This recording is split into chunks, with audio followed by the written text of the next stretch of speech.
Coming to you live from Wakaliga. I am at the home of the Lord Mayor, Chief Lieutenant of Kampala. This is morning attention with him on a wide range of issues. We know that in Kampala alone, more cases of COVID-19, the coronavirus disease, are skyrocketing. They are surging in Kampala, and this is the epicenter as far the information from Ministry of Health. But of course, he's also a politician, and we shall also be talking about issues to do with politics, campaigning, and electioneering, because we are also in an electoral period. Good morning to you, Omlord, and please allow me to at least put up this microphone to be more audible, because we have enough space here, and so that I can be more audible. Good morning to you, Lord Mayor. Good morning, my brother, and good morning, the viewers outside there. Omlord, this is a situation that we are dealing with of fighting COVID-19. But according to information and from the cases, we are seeing more cases in Kampala. As the Chief Superintendent of the city and the entire Kampala district, are you also concerned as the Road Mayor about these cases? Oh yes, very much concerned, and the situation is worrisome. The situation is scary, and it doesn't portend good for the future of this country. As we talk right now, the city is being proclaimed as the epicenter of COVID, and the numbers, as you have said, are surging. They are soaring, and they seem not to be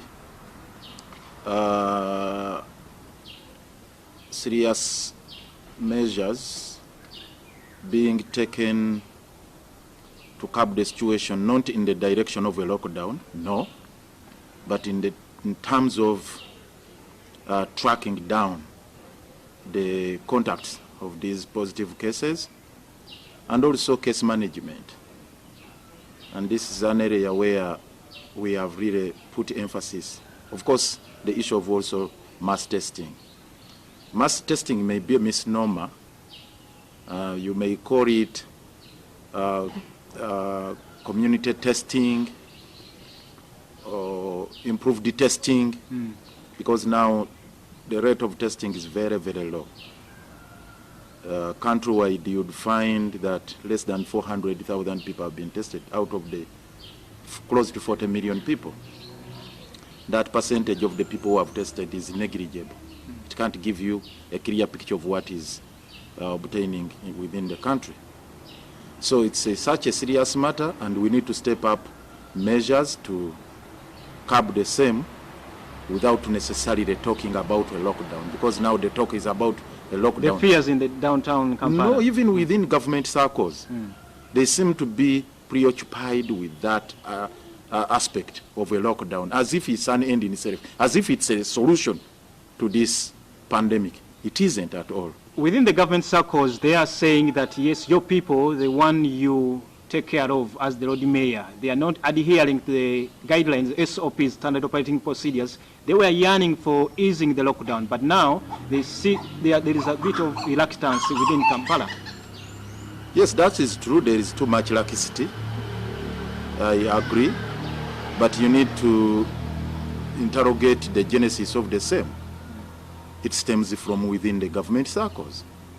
They are squarely responsible for what is happening here, including General Kaguta Museveni, because himself has turned this fight against COVID into his own warfare right from the beginning. But he says it's been involving scientists who have been advising, and when he comes on TV and radios, he says he's acting on the advice of these scientists. You see, it's not about scientists advising Mr. Museveni, and Mr. Museveni takes action and issues proclamations and directives which should be enforced with iron fist, because that is now the approach, which is wrong. We are saying it should be made a people-centered struggle, a people-centered war, a people's warfare, rather than M7 warfare. That's the whole thing. That's the whole dynamic we are talking about. Because right now, the populace are on the receiving end of draconian directives from the chief executive, which is wrong. People, you're not talking to logs. No, Ugandans are not logs. These are people with brains. These are people who can understand about the need to protect themselves. Safety is a concern for all of us. It's a concern, yes, we agree. But when you see that government has tried to do some measures, at least is giving masks, and I think they have also come to your home here in Wakaliga. But they are trying to reach out to the masses through media, through the distribution of masks. But these people, the one who are receiving the masks, the one who are getting the directives, are not adhering to these. So what would you expect the government to do? You see, it's not only about giving out masks. It's not about pumping the message of comply with the SOPs. It's not about issuing directives. It's about empowering the people to understand that it's their battle, it's their fight. Involvement of all the stakeholders. That's what I'm talking about. That the people should own up this battle, this war. How? How exactly? It starts with the spirit. It starts with the appreciation and the conscientization, and people to understand that, look, this is our war. And that's where actually we started from. Despite the fact that Mr. Yoweri Kaguta Museveni attempted to make it his own war affair, and he has continued in that direction, people were ready to embrace all those directives which were given by you, however draconian they were, however repressive they were. People were really appreciative of the situation, and they gave this government all the goodwill they wanted. I challenge you to point out one individual who opposed the Museveni directives, however draconian and illegal they were. Ourselves, let me tell you this. We came out to sensitize, to highlight these illegalities. The one person I can give you would be the Lord Mayor Elias Lukwago, exactly, who was advised to stay at home, and then he said that he was advised by the Minister for Kampala Affairs, Beta Amongi, to stay at home in certified isolation, and he said no. That came much later. But I'm talking about on the first time Mr. Museveni issued out the directives. That was 18th of March this year. And he did not follow what is provided for in the Constitution, where he ought to have declared the state of emergency and make a proclamation that Uganda is under lockdown, execute an instrument, present it to the cabinet, and thereafter forward it to Parliament for consideration and ratification, and also Parliament to give it a force of law and work out a mechanism of enforcing the same. Secondly, ought to have drawn a concrete plan, which Dr. Besigye has persistently talked about, a plan on how to fight COVID, detailing each and every aspect of it, and providing the roles of different stakeholders, different government agencies, and so on and so forth. That was never done. And that notwithstanding, this is what I'm saying, that notwithstanding, people adhered to the curfew regulations, people adhered to draconian orders against the borders, stay home, matatus and whatnot, arcades, and everyone else. People complied. So would you say that the measures, all the efforts were done in a fire brigade way, trying to, there was no a concrete plan of trying to mitigate and fight? One day there was no concrete plan.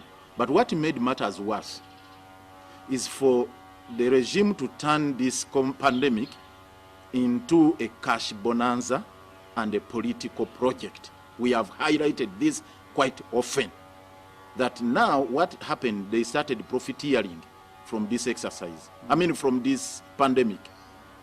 When they started working on the budget on how to deal with this crisis, that's when you saw crisis merchants taking a center stage. Everybody, it was like a scramble for cash, scramble for cash. The 59 billion for relief food, what happened? How many families benefited from that? The classified expenditure which was given to State House and President's office, how has it been accounted for? The money that was given, you had that scandalous debate about the 20 million to the MPs and how it had diverted the attention of the country from COVID now to scandals, scandal after scandal, scandal after scandal. So instead of discussing the progress we are making in the fight against COVID, we started discussing money scandals, money, who has taken what. Now what compounded up the matter is the political agenda rolled out by Mr. Yoweri Museveni. Ali alone indicated to the country that if COVID persists up to July, there could be a need to adjust the calendar. so that we first deal with the pandemic. Probably after a period of 6 months, we come into the election period. Exercise. But the exercise, we are already into the electioning period. Already we've seen some elections going on within the circles of NRM. We've seen some primaries happening also within your party, the Forum for Democratic Change. They're happening. So what would we be doing by now? Because yes, we have to have the politics. We have to do, the politicians have to reach out the masses, but also we're dealing with the pandemic. You see, this is my personal view. It has got nothing to do with anyone I associate with politically, or the political party I am affiliated to, or the People's Government where I serve as a deputy president. But my own view is that General Kaguta Museveni, as a head of state, ought to have executed an instrument declaring a state of emergency, present it to Parliament, and Parliament is the one which is given those powers to manage a crisis like this. So the center, the nerve center for all the operations becomes Parliament. And Parliament should have extended the election calendar, because Parliament under Article 110 has the powers. The period for a state of emergency has to be definite. For 6 months. 90 days. It starts with 90 days. The 6th month is about Article 77. If we were to extend the elections, the tenure of Parliament, it can be a period of 6 months. And thereafter, we could create a transitional government to take charge. Because the presidency would have some challenges, would have some problems. Or, better still, you could push into after May, whereby Article 90 comes into play, 93 of the Constitution comes into play. So these are things which we needed to interrogate. So Lord Mayor, I also want to understand this. You, as the Chief Superintendent of the city, Kampala, would you also advise that now this is the time to go off, to set the politicking aside, to keep the politicking aside, and then we go with the fight against COVID-19? We are in full-scale politics. Look at the political landscape of the country right now. This is a political season. If there is any time where people need to politic, it is now. Because all the time you say, stop politicking. But why shouldn't one politic during a political season? You rolled out a political calendar. People in campaigns, they're supposed to market themselves. They're supposed to garner for votes. They're supposed to market their ideas and agendas. They have to contest for positions, and you're telling them not to politic. That's hiding your head in the sand.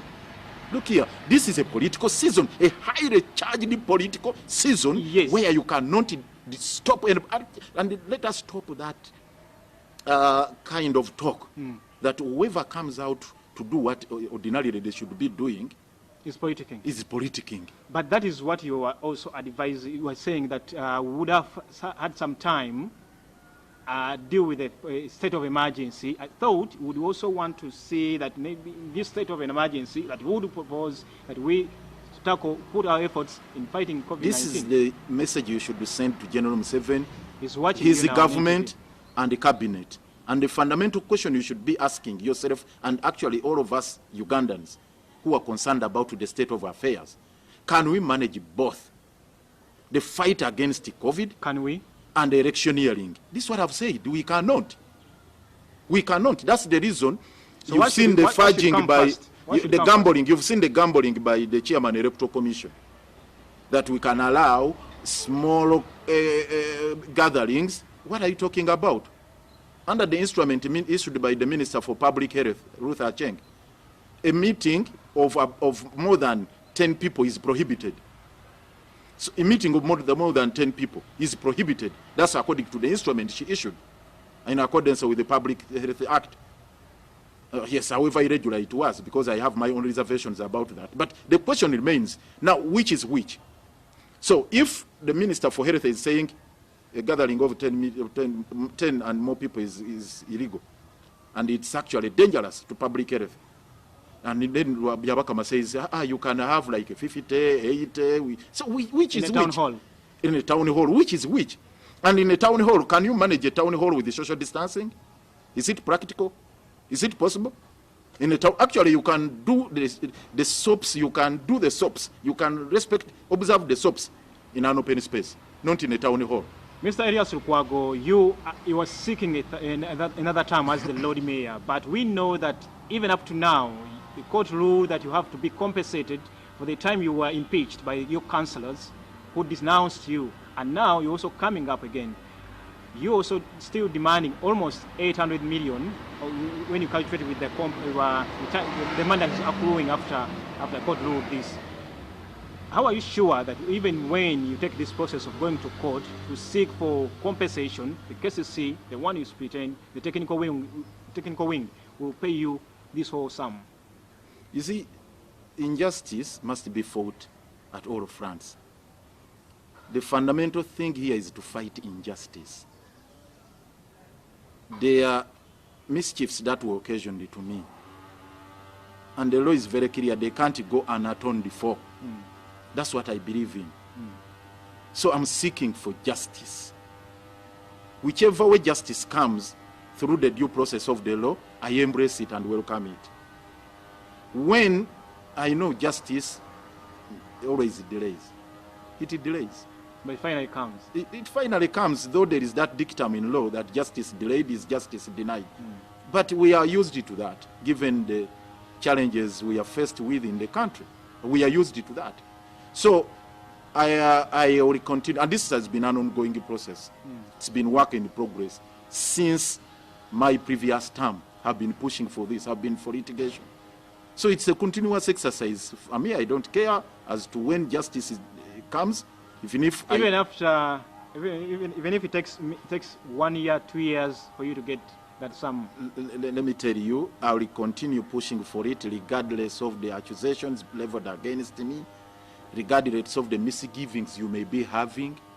I know there are those who will say, but why don't you give up? Please. Some of us, we have that never give up attitude. Maybe KCCA, the treasury is bankrupt for now. They are not able to pay you this 800 million. You see, they themselves consider that they have exhausted the whole processes of litigation and they were ready to pay. Are you saying? And they didn't pay? They have not paid. Including the director for treasury himself, the director for legal. Writing to the director treasury services, please pay.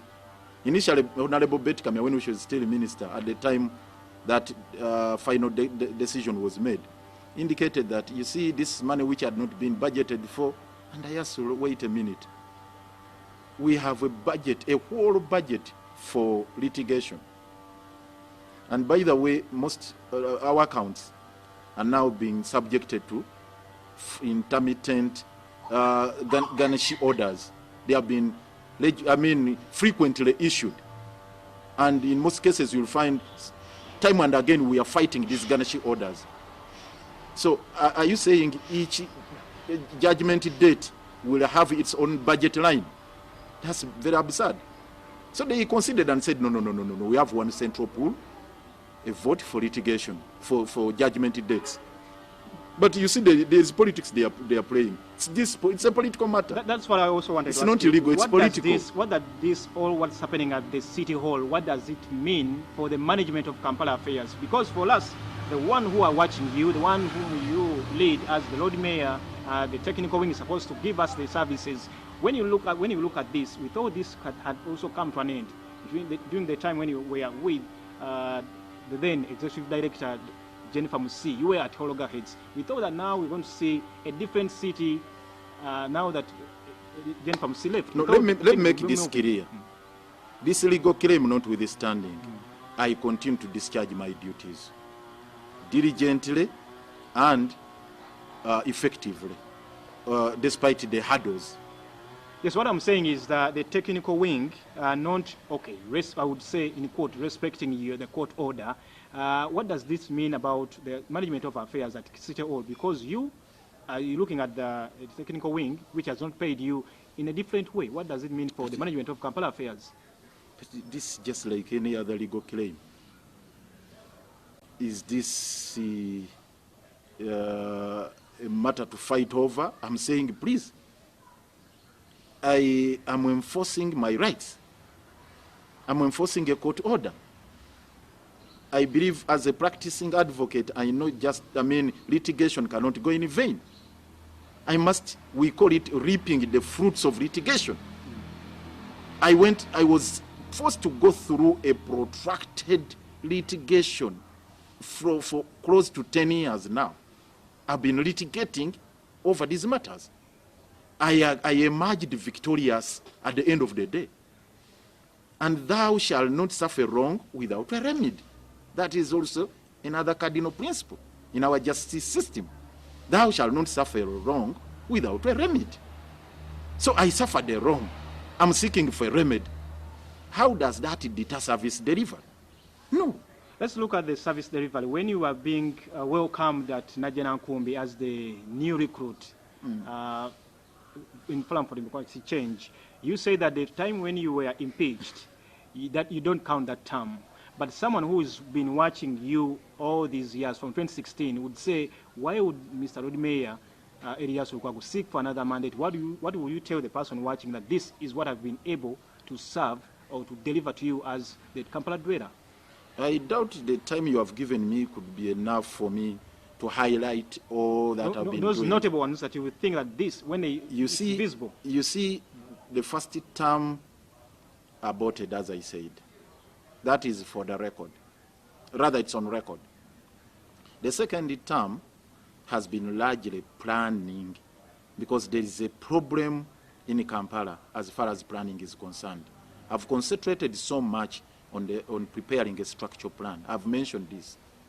We are making a headway, though not at the pace I would have loved to see, because this is something which we should have concluded yesterday. As of now, Kampala has no structural plan. And the strategic plan we developed in 2014, during my first term, the strategic plan was, because now we are talking about two instruments, the strategic plan and the structural plan, was anchored on that premise that we are laying a foundation for the transformation of Kampala. So there is no way you can lay a foundation for the transformation of Kampala into a modern metropolis that works for all of us without having a structural plan as the guiding instrument. So my attention was focused on that. We prepared a huge report from the consultants. I've time and again highlighted this, from consultants from Israel and South Africa, and we started on the process of developing that structural plan. And we are making a headway. We are finished with the precincts of Kololo, Mulago, and Nakasero. We divided Kampala into 25 precincts. So that is work in progress. In line with other instruments made, the Kampala Drainage Master Plan, because we were crying of incessant floods in Kampala. But how do you deal with that when you don't have a plan? And how do you source for funds? So we prepared a plan, Kampala Drainage Master Plan, which was rolled out, and it's awaiting now implementation. It's a fabulous one. And it is going to cost over $210 million. So we prepared a raft of other plans, the sanitation plan, on how we can address the question of sanitation and solid waste management in Kampala, including recycling of garbage and so on and so forth, and also management of solid waste, management of fecal sludge and so on and so forth. You have tackled a very big subject. Okay, for Kampala dweller, this is what I'm saying. Okay, for Umutua Wansi, who uses public transport, means like taxis. I was going to mention the multimodal transport plan. That person is not convinced that yes, it is a good plan for management of public transport. You see, you when have go to tax park. We're going to look around. I'm sorry, that's the problem, and this has always been the crisis we have faced as a nation. Ugandans, you want quick fixes. Quick fixes are synonymous with posturing. Lukwago, I'm not in for posturing. I'm talking about sustainable development. Let me tell you, we have SDGs. SDG 11 is about building a resilient and sustainable city and communities. There's no way we'll do that with the quick fixes. So let me ask you, a Kampala dweller needs a planned city. So we are starting with the planning. When you're talking about matatus, how did they emerge? How did the border borders emerge?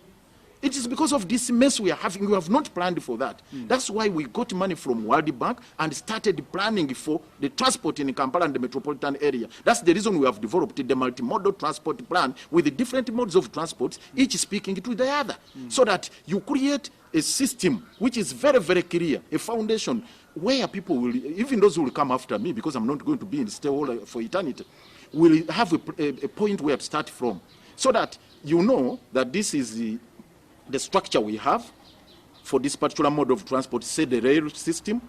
This is the underground train, for example, this is where it will pass.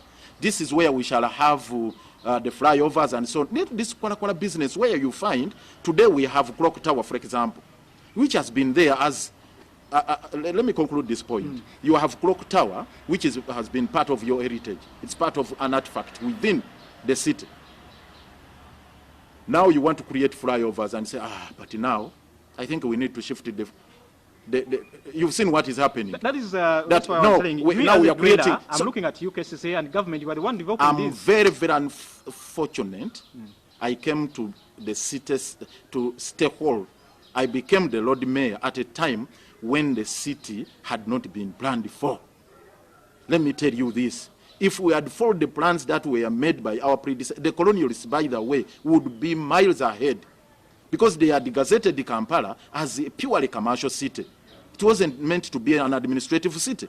Administrative city was Entebbe. The industrial city was Jinja. That's how they had designed this country. But now, these people messed up the system, those who took over. And we are trying to reverse this trend. Because if we continue with this trend, quick fixes, I patch up a road, I come and post here, you take pictures and say, oh, Lukwago is hard working. I open up a fountain opposite KPC and say, hey, this man is very, very active. Those quick fixes are deceptive. That's not sustainable development. That's not sustainable transformation. You start with a plan so that it's well known to all Ugandans that this is how we want Kampala to be today, tomorrow, and the day after, for generations to come. This is what I've embarked on. You've embarked on, but for a Kampala person who is, okay, for someone who is even just coming to Kampala, even those who are staying in Kampala, they want to see those plans that you... That is one aspect. I'm talking about those plans. And you are going to see them. Some of them we have unveiled them. I've told you the Kampala Drainage Master Plan. We are taught in African. We launched it. The multimodal transport plan, it's available. It's the structure plan which is still under process. But the sanitation and the solid waste management plan, it's there. You see? This is what I'm telling you. The street lighting master plan, which is funded by the French Development Agency, is also there. This money we lobbied. Myself vigorously pursuing this money from AFD and the European Union. The Kampala Climate Change Action Plan on how to manage the climate change issues in Kampala. Air quality, greening, solid waste management. It is there. We launched it with the European Union in 2017. We have embarked on its implementation. These are all plans we are working on to ensure there is sustainability. For me, the critical element is sustainability in whatever we are doing. Are we building a formidable, sustainable, resilient city, or we are just putting up a slum, one huge slum? I'm not in for a huge slum. That's what you people want. I come and work on a pit latrine and I take pictures and you say, oh, yes, now we have seen. No, look here. It goes beyond that. That's one aspect of planning. The other aspect I've also embarked on is human development. People, oftentimes you forget that sustainable development also entails human development. That's why I fight for issues of social justice. That's why I'm embarking on the process of developing the people of Kampala, including workspaces to ensure that people of Kampala are not just evicted. You have to create workspaces for in markets. You have to ensure that those who are in arcades, the matatu operator, the boda operator, those people are not victimized. They are not oppressed. They are not repressed. That they are also accommodated in the development agenda. Okay, Mr. Lukwago, as we wind up on this very subject of managing Kampala well, what would it take for someone who is just watching you here on NTV? What would it take in terms like time frames and also the efforts? What would it take to have that Kampala, the vision that you have for Kampala? What would it take? There is the Vision 40, which was rolled out by this government. I didn't know whether it is achievable or is attainable, whether it's feasible. There is the National Development Plan, which has delayed. They are preparing one now. But the long and short of it is that we have the medium-term strategic plan. No, the medium-term deliverables. The short-term, medium-term, and long-term. We are now working today. I'm supposed to have our cabinet meeting to work out a new strategic plan for the transformation of Kampala, to see how, now this is not the structure plan now, the strategic plan, the 5-year development plan. Right now we don't have it. The one we had expired in 2019. We had to work out arrangements with the National Planning Authority to have a rollover of the residue to this, to the year which has just ended, the financial year which has just ended. So right now we are working without a strategic plan. So that's why we are working against all odds to ensure that we have this strategic plan. And these are some of the engagements we are having with the new ED. High on the agenda right now, our priority is the strategic plan for Kampala. Okay. The 5-year strategic plan, rolling out and detailing all those deliverables you are talking about. So that is the mandate you're also asking for, the 5 years. And the first one was the total sum for the plan area was the indicated was 1,500. Sorry. Okay, it's 1.5 billion US dollars. Now this one is at roughly 3.5 billion US dollars, and we're saying this is very little money for a period of 5 years to transform Kampala with only 3.5 billion US dollars. It's laughable. You have infrastructure which is broken. 2,100 kilometers of road network, only 608 which is paved. Only 600 which is paved. We are yet to build the recycling plants which we want to have in Kampala. Housing unit for the urban poor in Kampala. Workspaces, we must develop a number of markets for the people in Kampala. Up to now, let's talk about the markets still. Yes. You as KCCA in 2010, you gave the lease to faction in Owino Market. You gave the people, the dwellers in Owino Market, the lease, a 90-year lease.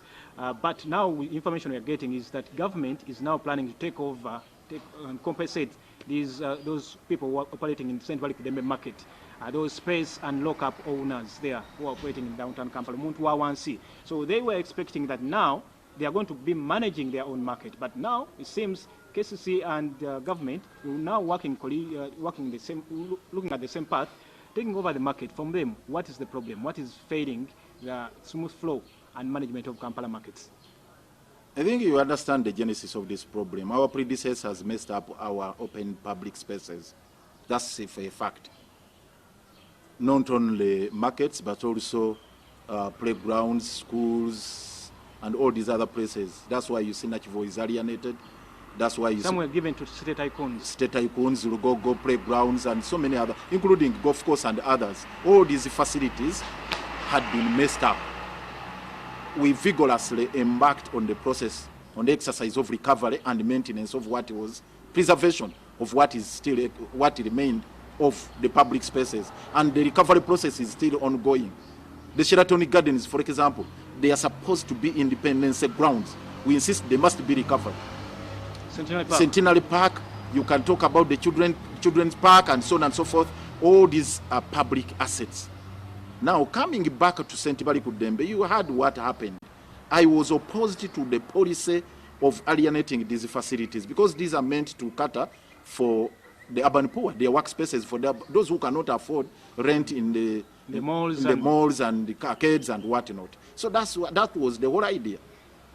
Now they started selling Nakaseros, Chiseka, Shauri Yako, and so on and so forth. And when we again started the process of creating new facilities, again, money was lost. Can you imagine 43 billion was spent on purchase of Usafi, that makeshift market? So now with St. Valley Kudembe, we are saying, look here, Kayongo and your team, this was not meant to be your personal property. It's roughly 8 acres. It's roughly 8 acres. And they bought it at 4.2 billion. Premium was 4 billion, ground rent is 2 billion, and they are not even paying the ground rent. Can you imagine a whole facility sitting within the central business at the heart, the hub of commerce in Kampala, going for only 4 billion in 2010? And Kayongo is there treating it as his own property. And is treating those traders as his own servants, hounding them here, today, breaking it down. And can you imagine he has even created some stalls on our drainage channel encroaching even on The road. on the road and the shrine. There is that Catholic shrine, St. Balikudembe shrine. Actually, it is St. Atanas shrine. They have encroached on it. They have done all sorts of dirty things there. And under the watch of KCCA. This is the reason we are intervening.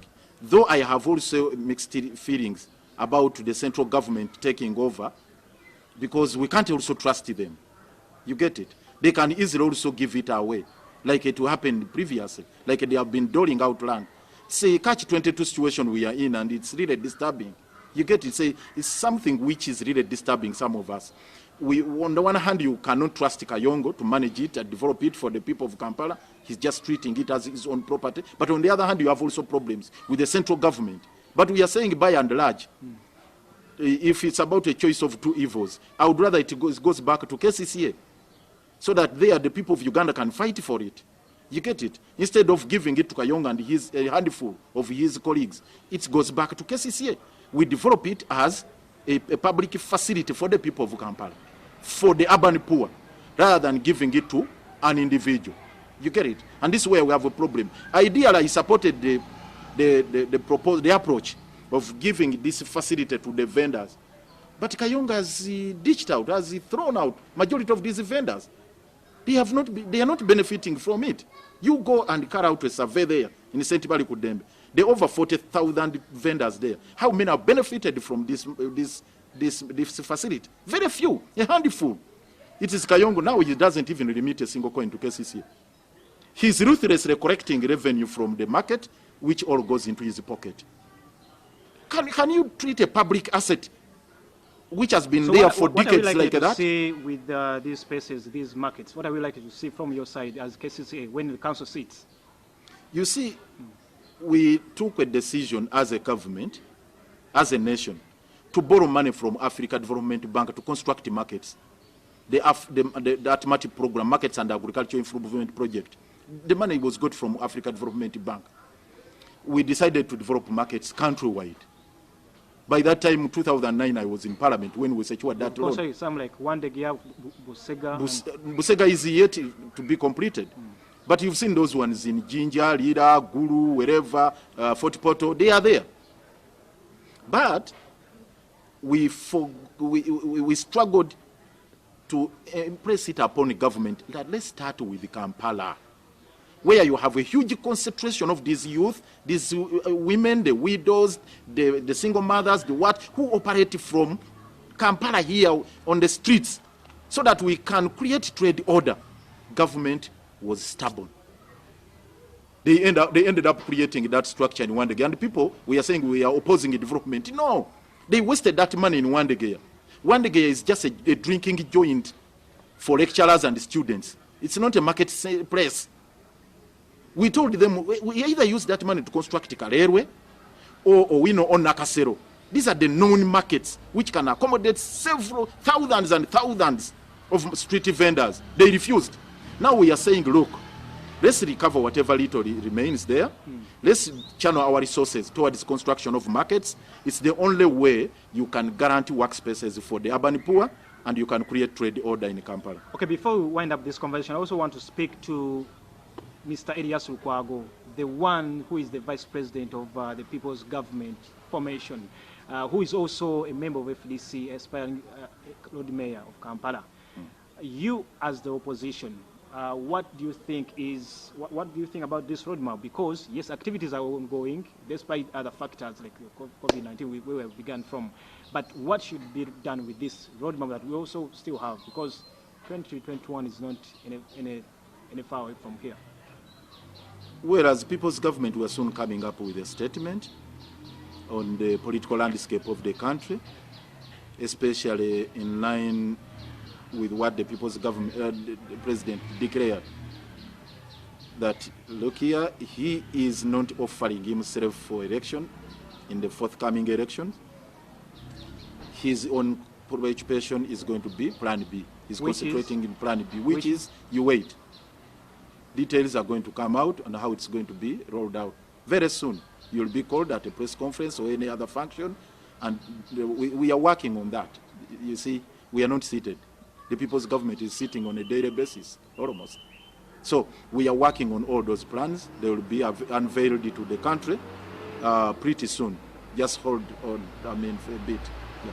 Okay, and you as the opposition, we have so many political parties, you top leaders from different political parties. We see the language that is coming from you, the top leaders, is uncouth, especially towards this, on the road to 2021.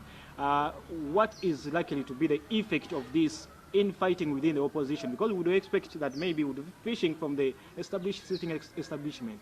There are two things here. Legitimate contest, which is natural, and also bickering. You will not stop legitimate contest between different political entities and individuals. That's what democracy is all about. And that's why political contest is all about. You will find somebody who is contesting against Lukwago. He's not fighting me. No. Why I'm asking you this? Even if that person is from within opposition, would you say he's fighting me? No. Let them come, we contest. You get it? So the point which yes, that bickering is what we want to minimize, so that we coalesce behind a common agenda. Unity in diversity, so that we work out a front, a program, a mechanism of challenging the status quo as a common people. You see, as the oppressed people. That agenda is also work in progress. Of course, one would say, why are you delaying? Why is it dragging on? Why is it taking ages? You have to appreciate the environment under which we are working. It's very hostile, and we may not also be seized with that capacity to deal with these matters at the pace you would like. But we are saying hope is not lost. We are working out arrangements to come up with that, to build on what actually we have already developed. Because previously, you saw even the common platform we launched the other day. That is from what United Forces of United Forces Some of people have said they're not going to come back to that meeting again, and of course from then... Who has said that? From then, you have not seen some people working with you. Let me tell you, whether we like it or not, the political environment compels us to walk arm in arm as oppressed people, to break the chains together. Let me tell you, when you are handcuffed and we have shackles on your legs, there is no way you will say, don't help me get this, shed off these shackles. No way. Okay. If your colleague has got some extra energy to help you do that, there's no way you can go it alone. So whether we like it or not, the environment in the country dictates that we should move in a single file. Okay. As the oppressed people. Lord Mayor mudakika 2 mu Luganda njagala yogereko ne bannakampala abantu ba wansi bempitamu nga nfeffetta ne baŋŋamba abakulembeze baffe batugambire kuti batuggala naye mbeera kati waliwo okutya mu kibuga nti oba oli abayinza obbazza mu ggalo. Coronavirus disease si wakuggwawo kati naye abantu balina okutya wansi mu kibuga mu butale ne mu akeedi. Yogerako nabo bwe kingo Lord Mayor waabwe ky'obagamba mu mbeera gye balimu. Ekisooka ffe ng'abakulembeze bamwe tutaddeyo nnyo eddoboozi. Era njagala okutwala omukisa guno nga nkozesa omuzindaalo gwa NTV akamakya guno okutegeeza General Yoweri Kaguta Museveni, please byonna bye muteekateeka temuteekateeka okuddamu okuggala bannakampala, temuteekateeka okuddamu okuggala bannayuganda. In fact siramusinze Disimba ku bannakampala nga Mama Yoweri Museveni agamba abo bamputtu abo bamawale ate bawuliriza abasirusiru. Mama Yoweri Museveni n'olulimi si lulungi eri bannayuganda. Okusooka bannayuganda be weetaaga okulwana olutalo. Ate kino sinze yali kibulidde Mwami Yoweri Museveni agambye nti yali mu Fronasa era olutalo lwe ng'agamba nti lw'abantu. Kakati olutalo lwa COVID luyina kuba lw'abantu. Abantu baakuwa obuwagizi bwabwe ku kulwanyisa ekirwadde n'ofulumya ebiragiro ebikaakali mwegalire mayumba ne beggalira n'eyali afulumye mu compound n'addayo mu nnyumba. Ne muba mmemmere yadde obumbi 59 obwayisibwa ne baguma bannayuganda ne babeerayo mu mayumba naye bagenda okulaba ng'ate abantu bagabana nsimbi. Ebintu byonna ebyasondebwa Amerika Lolo Okulutu naye ajja kutubuulira Amerika Lolo Okulutu ebintu ebyo bimwayimirirangaawo Honorable Lwakana Lugunda. Kamera ne zikuba baleese kino baleese sukaali baleese amaggi baleese amata baleese ennyama baleese amatooke byonna byalagawa muceere byalagawa abantu ne baguma tebaabirabako. abantu ne bagamba nti katulinde baddemu tukole bazzemu okukola yes bazzemu okukola ba landlords babagoba mu maduuka kati genda mu za arcades ba landlords beefuddemu koko n'ebirala kakati abantu bakyeddabulula bali maloni bali mabanja balidde capital ate amaloboozi agaggalawo gajja ekyo tukiveeko tukole ebintu ebyetaagisa okukola bannakampala mbakubira omulanga waliwo olw'okubanga ebyobufuzi bya mwami oli Museveni bibatamizza embeera waliwo abalowooza nti covid taliiyo ekyo nakyo kikyamu twerwanyise ekirwadde kya covid kino tuveeyo nga tulwanyisa ekirwadde kya covid naye nga tukola kubanga ekirwadde kino kijja tufe enkenya mwami oli Museveni gala borders toddamu kukkiriza borders kuziggula mwami oli Museveni leeta ssente ffe mu Kampala tukole testing amalwaliro gaffe aga KCC Kiruddu Kawempe Kitebi Kawaala Kisenyi Komamboga gonna tugateekemu obusobozi obusobola okwaŋŋanga ekirwadde kino abasawo baffe ba frontline doctors mu KCCA tubawe byetaagisa tubawe ensimbi n'abo bali ku village health committees n'abantu bonna basobole okwetaba mu lutalo luno nga bakola kubanga kino ekirwadde si kyakuvaawo nkya abakugu batugambye kino ekirwadde si kyakuvaawo nkya so ne bwe tunaddeyo mu lugalo era tekijja kuvaawo so tulabe bwe tukirwanyisa nga bwe tukola. Webale nnyo Lord Mayor. This is Mr. Elias Lukwago, the Kampala Lord Mayor. Thank you so much for allowing us into your home and of course speaking to us here on Morning at 10 TV. This is Stephen Imbido on Pepesue Chibuga, been here with the Lord Mayor on a wide range of issues that he has been able to articulate very well. On my own behalf and on behalf of Rita Kanya, who was with you from 6:30, as well as from the entire technical and production crew, we thank you so much for keeping it here always, and of course we shall be here with you again from 6:30 tomorrow. This is Morning at 10 TV. Thank you so much. Friday Nakas will be coming on at 9 a.m. with Mwasim Tia. Keep it here on NTV.